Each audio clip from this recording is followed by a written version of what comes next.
Hello friends, இன்றைக்கி நம்ம channel Kayal சமையல் பகுதியில் நம்ம பார்க்க போகிறது 3-in-1 ரெசிபி. அதாவது இந்த கிரேவியை நம்ம செஞ்சு ரெடியாக வச்சிட்டோம்னா உடனடியாக சாம்பார், உடனடியாக புளிக்குழம்போ முட்டைக்குழம்பு அல்லது மீன் குழம்பு கூட நீங்கள் வைக்கலாம், உடனடியாக வைக்கலாம். சரி, அதெல்லாம் குழம்பெல்லாம் வைக்கிறதுக்கு டைம் இல்லை அப்படின்னாலும் நீங்கள் சட்னி இட்லியோ தோசைக்கோ சட்னியாக தொட்டு சாப்பிட்லாம், சாதத்தோடு பிசைஞ்சு சாப்பிட்லாம். இது ரொம்ப டேஸ்ட்டாக இருக்கும். இப்போ தக்காளி சீசன்றதுனால நம்ம எக்கச்சக்கமாக தக்காளி கிலோ 10 ரூபாய்க்கு வந்துருச்சு. ஸோ இப்போ உள்ள டைமில் நம்ம இதை மொத்தமாக வாங்கி விதவிதமான ரெசிபிஸ் நம்ம காயல் சமையல் பகுதியில் பார்த்துட்ருக்கோம்.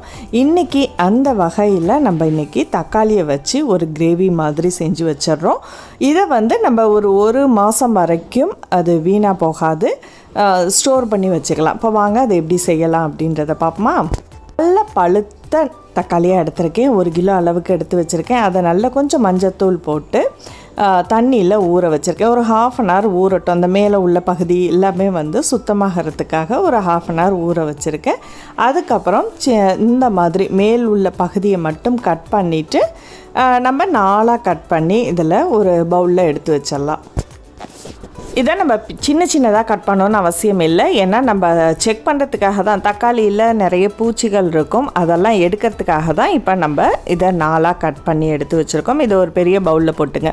இப்போ 1 டேபிள் ஸ்பூன் அளவுக்கு கல் உப்பு, காஞ்ச வத்தல் ஒரு 7லேருந்து 8, புளி ஒரு சின்ன எலுமிச்சப்பழ சைஸுக்கு, ரொம்ப சின்னதாக இருந்தால் போதும். இதை எல்லாத்தையுமே நல்லா குலுக்கி அந்த தண்ணியை மட்டும் வடிகிறதுக்காக ஒரு 1/2 அன் ஹவர் அப்படியே எடுத்து வச்சுருவோம். இப்போ ஒரு பேனில் 1/2 டேபிள் ஸ்பூன் சீரகம், 1/2 டேபிள் ஸ்பூன் வெந்தயம், ஒரு 1/4 டேபிள் ஸ்பூன் கடுகு, இதை எல்லாத்தையுமே சேர்த்து கொஞ்சம் பொன் வறுவலாக வறுக்க போகிறோம். அடுப்பில் ரொம்ப சூடு வைக்காதீங்க, அடுப்பை ஆஃப் பண்ணிவிட்டு அந்த சட்டியோட சூடே உங்களுக்கு போதுமானதாக இருக்கும்.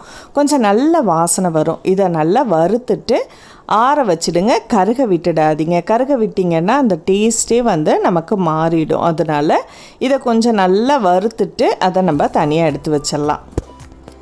இப்போ ஒரு 1/2 மணி நேரம் கழிச்சதுக்கப்புறம் நம்ம இந்த எடுத்து வச்சுருக்கோம் பாருங்கள், தக்காளியில் அந்த சாறை மட்டும் தனியாக வடிய விட்டு எடுத்துருவோம்.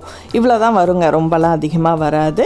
அந்த சாறை வடிச்சிட்டு இப்போ நம்ம மிக்சியில் நல்லா அதை நைஸாக அரைக்க போகிறோம். இதில் தண்ணி எதுவும் விடாதீங்க. நம்ம எல்லாத்தையுமே இந்த உப்பு மிளகு தேவையான அளவுக்கு நீங்கள் மிளகாய் எல்லாம் காரம் சேர்த்துக்குங்க. இப்போ நல்லா நைஸாக அரைச்சி எடுத்தாச்சு. இதை தனியாக நம்ம எடுத்து வச்சுப்போம். இப்போ ஒரு பேனில் நல்லெண்ணெய் 1 கப் அளவுக்கு எடுத்துக்கங்க. இப்போ உங்களுக்கு தேவையான அளவுக்கு, இப்போ 1 கிலோ அளவுக்குனா 3/4 கப் அளவுக்கு போதுமானது. அந்த மாதிரி எடுத்து ஊற்றிங்க. கொஞ்சம் சூடு ஏறினதுக்கு அப்புறம் 1/4 டேபிள் ஸ்பூன் அளவுக்கு நம்ம இதில் கடுகு சேர்க்குறோம். ஏற்கனவே நம்ம கடுகு போட்டிருக்கோம், இருந்தாலும் தாளிப்பில் நம்ம சேர்க்கும் போது நல்லாயிருக்கும்.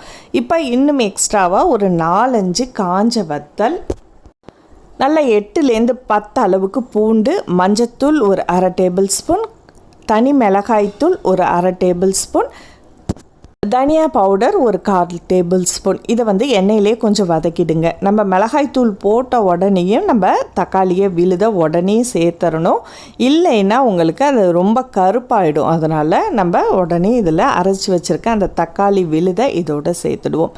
சேர்த்துட்டு கொஞ்சம் அடுப்பை ஸ்லோ ஃப்ளேமில் வச்சுட்டு நல்லா குக் பண்ணிக்கிட்டே இருங்க.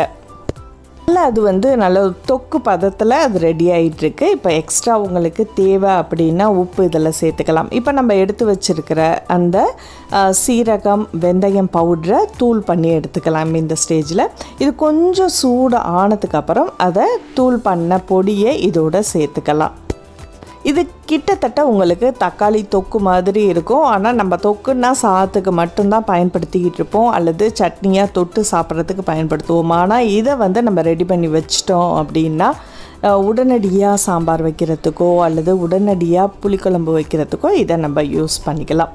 இப்போ நல்ல எண்ணெய் விட்டுட்டு நல்லாயிருக்கும் பார்க்குறதுக்கே. நல்ல எண்ணெய் விட்டுட்டு அந்த பச்சை வாடை எல்லாம் போனதுக்கப்புறம் நல்லா திக்காகணும். ஸோ இப்போ இந்த ஸ்டேஜில் அடுப்பை ஆஃப் பண்ணி வச்சிட்டோம்னா போதும், நமக்கு சுட சுட இட்லிக்கு உடனடியாக சட்னி ரெடி ஆகிடும். இப்போ வெளியூர் எங்கேயும் போகிறீங்க அப்படின்னா நீங்கள் இதை தாராளமாக செஞ்சு எடுத்துகிட்டு போகலாம். அதாவது சட்னி இட்லிக்கோ தோசைக்கோ இல்லை சப்பாத்தி இந்த மாதிரி செஞ்சு எடுத்துகிட்டு போய் வச்சுக்கலாம். இதை நம்ம ஃப்ரிட்ஜில் ஸ்டோர் பண்ணால் 1 மாதம் வரைக்கும் நம்ம ஸ்டோர் பண்ணி சாப்பிட்லாம். ரொம்ப சுவையாக இருக்கும். கட்டாயமாக நீங்களும் ட்ரை பண்ணுங்கள். அடுத்ததாக நம்ம இதிலையே எப்படி சாம்பார் செய்யலாம் அப்படின்னு பார்த்தீங்கன்னா, இந்த மாதிரி ஒரு ஏர்டைட் பாக்ஸில் நான் ஸ்டோர் பண்ணி வச்சுருக்கேன். தேவைக்கு அப்பப்போ பயன்படுத்திக்கிறேன்.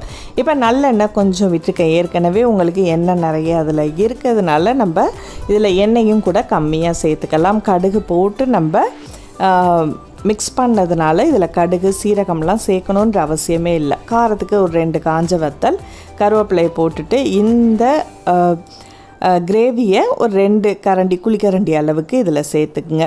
இது சேர்த்துட்டு நம்ம என்னென்ன காய்கறிகள் இதில் சாம்பாரில் சேர்க்குறோமோ அந்த காய்கறிகளை கட் பண்ணி இதோட சேர்த்துட்டு கொஞ்சம் தேவையான அளவுக்கு தண்ணி விட்டு அதை அப்படியே குக் பண்ணுங்கள். காய்கறிகள் எல்லாமே வெந்ததுக்கப்புறம் நம்ம பருப்பை போட்டு இறக்கிட்டோம்னா சுவையான சாம்பார். மேலே கொத்தமல்லி இலை எல்லாம் தூவிக்கலாம். விருப்பப்பட்ட காய்கறிகள் நீங்கள் எல்லாமே சேர்த்துக்கலாம். சாம்பார் பவுடர் இதில் மறக்காமல் சேர்த்துங்க. ஏன்னா இது சாம்பாரோட சுவைக்காக நம்ம சாம்பார் பவுடர் சேர்க்குறோம். வெங்காயம் தக்காளி நம்ம அரைக்கணுன்ற அவசியம் இல்லைன்றதுனால நம்ம இந்த மாதிரி ரெடி பண்ணி வச்சுருக்கோம். இதில் நான் இப்போது பருப்பு வேக வச்ச பருப்பை கலந்துட்டேன்னா உடனடி சாம்பார் நமக்கு ரெடி ஆயிடுச்சு. மேலே கொத்தமல்லி தூவி இறக்கிடுங்க.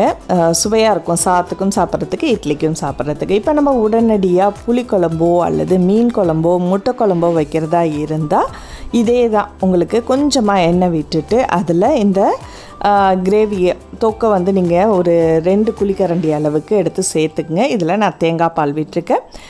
புளியும் உங்களுக்கு எக்ஸ்ட்ரா தேவைன்னா புளி கரைசல் கூட நீங்கள் சேர்த்துக்கலாம். இது எல்லாமே கொஞ்சம் நல்லா திக்கானதுக்கு அப்புறம் நம்ம வேக வச்சுருக்கிற முட்டையை இதோட சேர்த்துட்டா போதும்.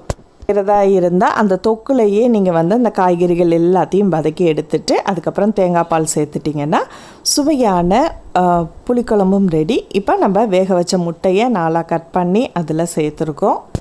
இந்த கிரேவியை நீங்கள் செஞ்சு வச்சிட்டிங்கன்னா 1 மாதம் வரைக்கும் ஸ்டோர் பண்ணி யூஸ் பண்ணிக்கலாம். ஸோ இந்த வீடியோ உங்களுக்கு பிடிச்சிருந்துச்சுன்னா மறக்காமல் லைக் பண்ணிவிட்டு கீழே இருக்கிற ஷேர் பட்டனை ப்ரெஸ் பண்ணி உங்கள் நண்பர்களுக்கும் ஷேர் பண்ணுங்கள். அடுத்த ஒரு இன்ட்ரெஸ்டிங்கான வீடியோவில் சந்திப்போம். நன்றி.